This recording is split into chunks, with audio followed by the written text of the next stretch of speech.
Hello दोस्तों, आज इस वीडियो में हम आपके साथ डिस्कस करेंगे एंड आपको एक्सप्लेन करेंगे about this unique concept in this web 3.0 that is NFT, non fungible token. देखो, सबसे पहले आपको ये समझना जरूरी है कि ये NFT आखिर होता क्या है।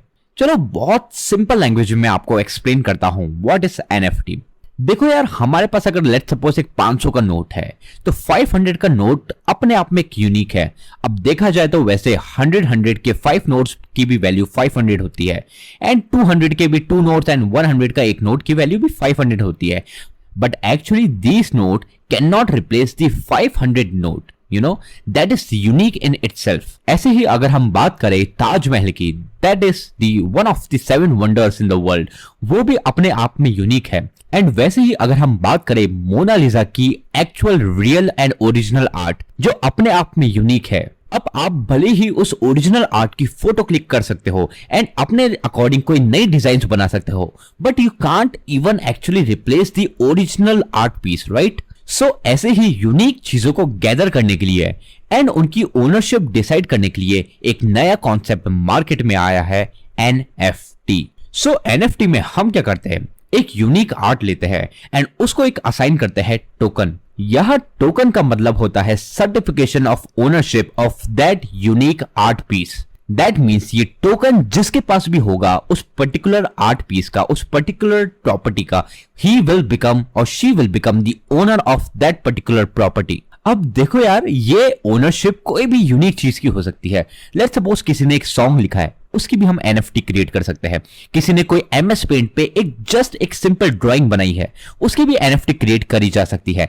जस्ट यहां पर हम उस यूनिक प्रॉपर्टी को, उस यूनिक थिंग को एक टोकन असाइन करते हैं एंड जब वो प्रॉपर्टी मार्केट में सेल आउट होती है, जब वो NFT मार्केट में सेल आउट होती है, देन एट प्रेजेंट जिस इंडिविजुअल के नेम वो टोकन असाइन होता है, he will called as the owner of that particular NFT और दैट पर्टिकुलर प्रॉपर्टी। सो यहां पर क्या हो रहा है, आपने एक चीज ली, उसको एक डिजिटल टोकन असाइन करा एंड उस पर्टिकुलर टोकन को आपने स्टोर कर दिया ब्लॉकचेन के लेजर पे। एंड हमको पता है, देखो ब्लॉकचेन जो टेक्नोलॉजी है इट इज डिसेंट्रलाइज्ड। इसमें क्या होता है, आप पीयर टू पीयर ट्रांजैक्शन और पीयर टू पीयर ट्रांसफर भी कर सकते हो। दैट मीन्स एक सर्टिफिकेशन ऑफ ओनरशिप, एक टोकन की you can transfer to anybody and then he और she will become the owner of that particular thing.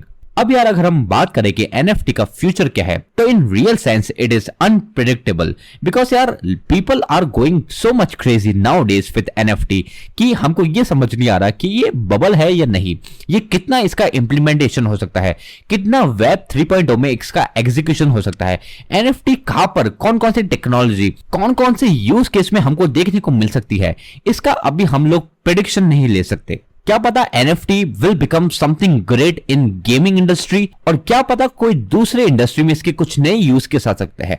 But यार definitely the present of NFT is crazy and आगे इसके कहाँ का use case हो सकता है, कहाँ का इंप्लीमेंटेशन हो सकता है, it is actually unimaginable, you know. But at the and I would say that future of NFT is really exciting and worth watching. I hope आपको काफी कुछ समझ आया होगा कि NFT की बेसिक अंडरस्टैंडिंग क्या है, कैसे ये वर्क करती है, क्या होता है इसका इंप्लीमेंटेशन ब्लॉकचेन टेक्नोलॉजी पे, कैसे ये स्टोर होती है। Thanks for watching this video.